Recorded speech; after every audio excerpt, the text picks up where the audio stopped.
Hello అండి, అందరికైతే నమస్కారం. ఈరోజైతే మనం జీడిఎస్ మన మొబైల్లోనే ఎలా అప్లై చేసుకోవాలో చూద్దాం.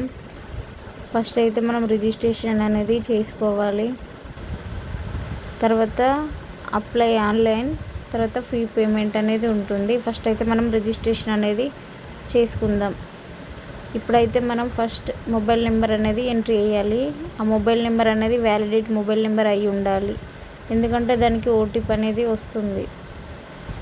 అలా తర్వాత నెక్స్ట్ అయితే మనం ఈమెయిల్ ఐడి అనేది ఇవ్వాలి.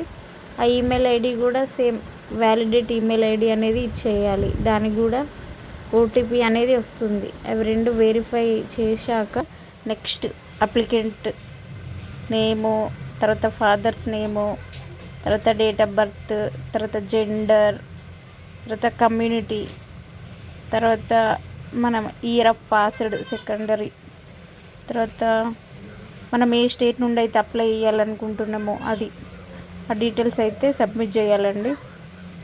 అలా సబ్మిట్ చేశాక ఒక క్యాప్చా అడుగుతుంది. ఆ క్యాప్చా అనేది మనం ఎంట్రీ చేయాలి. ఎంట్రీ చేసి నెక్స్ట్ అయితే ఇప్పుడైతే సబ్మిట్ చేసి సెకండ్ స్టెప్కి అయితే వెళ్ళాలి.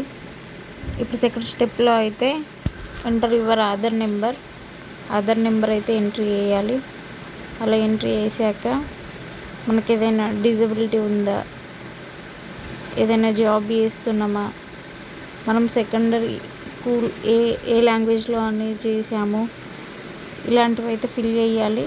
తర్వాత మనది ఒక ఫోటో అనేది 50 KB అప్లోడ్ అయితే వేయాలి. నెక్స్ట్ వచ్చేసి సైన్ అయితే అప్లోడ్ చేసి సబ్మిట్ అయితే వేసేయాలి.